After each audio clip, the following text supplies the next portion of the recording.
Hey, welcome back, everybody. Good morning, Canada. Canadian sports fans around the world. Welcome to Hour 2 of the Rod Pedersen Show for episode 147. Clark's got me all panicked. Okay, running out of the bathroom to get here. One thing, but we're here. Oh, I know, and it's a radio thing, and he's been in sports, and we don't fault. He's learning. That. But when you're in radio and you work in a radio station, there's clocks up on the walls, just like around How here. long till you're actually on? And it's till you're actually on. And the things you can do in 30 seconds, like if I'm told I got a minute, eat a sandwich. Like, holy smokes, I can go for a visit. I Write can a letter. I can make some coffee, and that's why I'm never in the chair until 10 seconds before we go back on. We made it. And Jared Dumba's here in the bunker, too. Hey, Jared, Happy New Year. Hey, Happy New Year. How was your holidays, Christmas and New Year's and so forth? Oh, it was good. It was no rest, though. It was just running around, run to Swift Current to see the in-laws for 2 days, and then back home and 3 days with the family here, and just go. So didn't feel like we had a whole bunch of rest going on, but had the day off yesterday, so got a little rest. Well, hopefully you're feeling relaxed here in the bunker. Oh, yeah. This is nice. 2 hours to just unwind, sit and relax, and talk sports. Canada's only mid-morning sports talk show is right here. We had a wonderful discussion in hour one with Jason Greger from TSN 1260 Edmonton. We were talking about the Oilers, and he said the Edmonton hockey fans are out of patience, and I get it, but they still have to be. Still an exciting team, and they're fine. Just how you want to look at it. Talked Eskimos. They're very fired up about the Eskimos in Edmonton, and they should be. So it was a good chat with him. And coming up this hour, Zachary Medeiros, the kicker from the Toronto Argonauts. Just want to update the World Junior game. Canada barely broke a sweat. It appeared in a 6-1 win over Slovakia in a quarterfinal this morning. So they move on to the semis. What's that, Saturday? I believe so. You know, it's one thing about the World Juniors, and trust me, we're going to get to football here right away, but I was thinking about this morning. This is why Canada loves the World Juniors so much. It's so fast. Mm-hmm. It's not a long, drawn-out 82-game schedule. Like, you're in it, zing! It's a blur, ding, ding, ding, ding, ding. You got to be good or you're out early, right? And there's no time to sit around.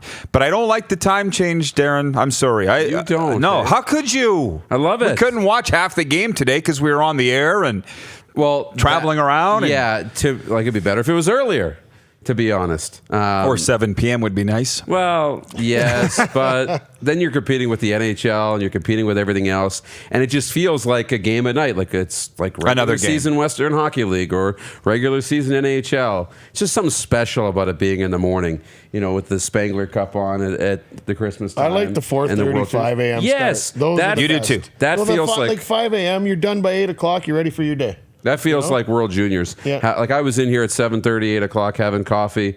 Coffee was on, and we were ready to go. I was ready to watch the game, and then you guys showed up. We had a great chat sitting around. That was fun to me. That was fun, yeah. And speaking of this morning, the coffee here, Caliber Coffee, I was in at Perkin Taps picking up the treats today, and I met the girl that writes the jokes on the box every day. I met her. And I'm like, we finally meet. And she packed in the dainties in there. Did you have a look in there, what she brought? Or what no, they gave us? Perkin Taps, by the way, in Harbor Landing Village. But you're right, Tyler. She's got a ring nose, which is cool. Not really my thing, but it's hers. Yeah. And I said, hey, where do you get the jokes from? And she goes, can't tell you that. Ooh. So I know. So mysterious. Was she funny? She's hilarious. She's really funny. That's good. And she's putting the donuts and the muffins and the cookies in the thing, and that's what we have every morning here, just before we go to air or right after. And yeah, we had a good visit, and I said, I'm walking out, and I'm like, wait a minute, where's the joke? And she goes, I couldn't think of what in time. So she goes, you got to come up with your own joke. So, and we've got leftover pizza from Ballers. We ordered the T-Rex the other night for the boys that were working late. So it's going to be a great day today. Yeah, it is. 2020 is looking fantastic. Today's poll question, updating that. Are Canadian hockey fans too hard on our World Junior players? 71% of you saying yes. 29% say no. Daily poll brought to you by Capital Auto Mall Universal Collision Center. And Jared made a good point. The losers, the anonymous trolls, the gutless sycophants, yeah, they're too hard. That's what you're saying, right? Yeah. Yeah. But the average normal person is not. The average normal person is not. Exactly. And those people are hard on absolutely everything. Doesn't matter, politics, anything anybody says, they want to twist it and be a ass about it. So, whatever. Those people are what the psychophants or whatever you call them. Yeah. I don't think I said it right, but whatever. You get it. Yeah. Mouth breathers, some would call them. Yeah, I know what that is. I'm in the 29% that say no, they're not too hard, but I also get that there are the losers that are. So that's an interesting topic. Now, I said that we were going to get to the football talk, and Jared doesn't shy away from that. Darren, I know you've got thoughts. I had a visit the other day with a CFL type, and part of the reason, and of course, this is just coffee talk. This is hubbub, right? I don't hearsay. But part of the reason the Alouettes haven't named a GM yet is that the CFL, who owns the team, have set the wage of the GM at $250,000 a year. Has this been reported anywhere? Because this was the first that I heard of it. Yeah. And it's part of the reason a lot of the good candidates have pulled their name. You've seen that, right? Sean Burke in Hamilton, Ryan Rigg made in Winnipeg, Neil McAvoy in BC, and not to mention the Brendan Tammans. I don't know that they pulled their name. Tillman's name's been linked to it, but $250,000, while not chump change, is far below what a CFL general manager would be accustomed to earning. Mm-hmm. And that's just the wage. And again, this is just what I heard, but you're walking into a team where the coach is already hired to a 3-year deal. You're walking in where the scouting staff's already all lined up. While it seems turnkey and attractive, it's actually not, because you're just keeping the seat warm.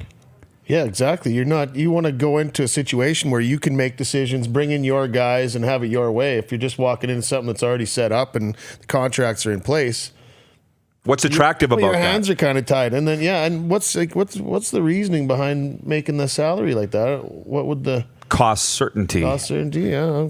Who was it that said earlier? Oh, it was Gregor that said how much from TSN Edmonton about how much he hates the salary cap in the CFL on football operations. It's an interesting offseason and a lot of things going on undercurrent-wise that people don't understand. Now, what can they do? The owners and governors have mandated that there's this cap. What are you going to do? What other league are you going to go work in? Unfortunately, that's what we're looking at right now. But to cap that salary, it's really ticked a lot of people off. If true, and I have no reason to believe that it's not true. No, it has. And, I mean, from a football operations standpoint, you can put numbers on these jobs because you're starting to see more applicants and more people available than the jobs will allow, right? So it's all about who has the power to dictate, right? But if you want to have good people, you got to pay for good people, right? That's part of it too. It's a winning business. But yeah, it's an interesting situation in Montreal because everything's in place. And the general manager should be able to come in and pick his coach. And if he doesn't like Kahari Jones and they don't get along, then he should have that ability to be able to make that change. But with the cap and different things, you're not sure that you can do it. And when you're looking for a general manager, they're obviously looking for somebody who says, okay, you got to be on board with this, and this. And hopefully they find the right guy. The right guy's out there somewhere, but hopefully they can find him. Well, another name that I heard in conjunction with his job is Miles Gorell, who's the director of Canadian scouting for the Alouettes. Canadian Football Hall of Fame. Some have called him the eighth wonder of the world because he's 6'8", 330 pounds, I think. Cool. And one of the greatest human beings that I know. He wants the job. This is what we heard. He wants the job. So I don't understand why they wouldn't give it to him. He was the Red Blacks director of Canadian scouting for years, and he leaves. They go down here. He goes to Montreal. They go here, which they really did record-wise. You saw it on the field. Mm-hmm. So why Miles hasn't got that job, I'm not sure. This is just what the scuttlebutt is, and who doesn't love scuttlebutt? By the way, reading some comments that had come in on the Facebook wall from Jim Vancha. He says, Roddy, you're talking about donuts and pizza. Your doctor said to lose 30 pounds. Start Monday. My secret on that, by the way, is not eating supper. I'm not sure that it's healthy, but Booster Juice, you're a smoothie fan. Well, I know you are, Darren. You're eating them all the time. I like juice. Sucking them, whatever. Juicing's good. Steroids? Yeah. Vegetables. Vegetables. Oh, yeah. A little tight here. Jugo juice, booster juice, whatever. Can we get an endorsement deal, Tyler? Yeah. Can we get that? That's what I have for supper. And you know what? The weight just, boop. When I came back from Texas, when my doctor said lose 30, the guy in Texas, I lost 9 pounds in the first 3 weeks with that strategy. You can still have pizza and donuts for lunch. Yeah, you know it's what? Not for supper and at night. I'm a little bit on the same page of pudgy. It's time. Yeah, you know, I just didn't realize it. I'm getting a little soft here over the last couple. Well, of I months. noticed. I didn't want to say anything. Sitting in this chair eating cookies and donuts all the time and pizza. It's a good life, but. It's vegetables. Like I just look at my diet. I'm like, maybe you should mix in a vegetable once in a while.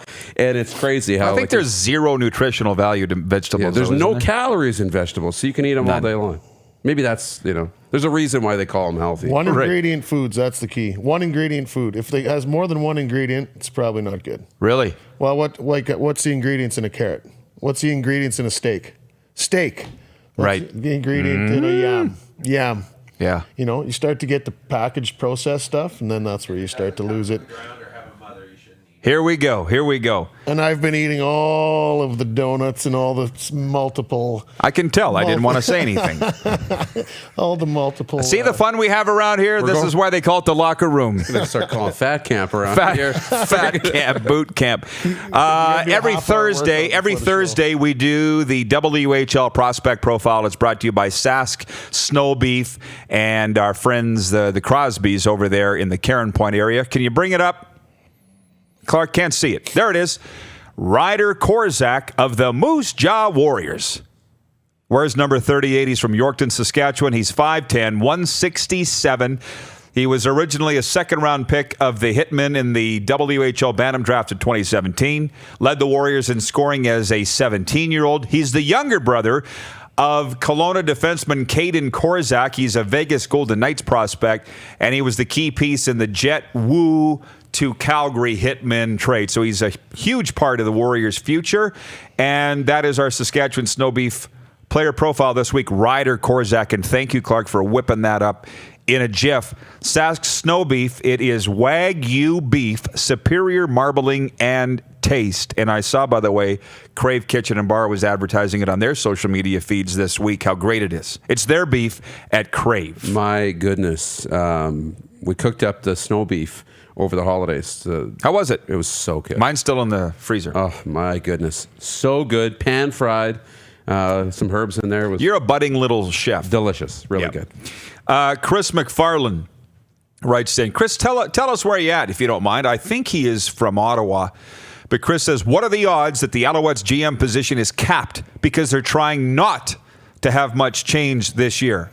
Stay the course sort of deal.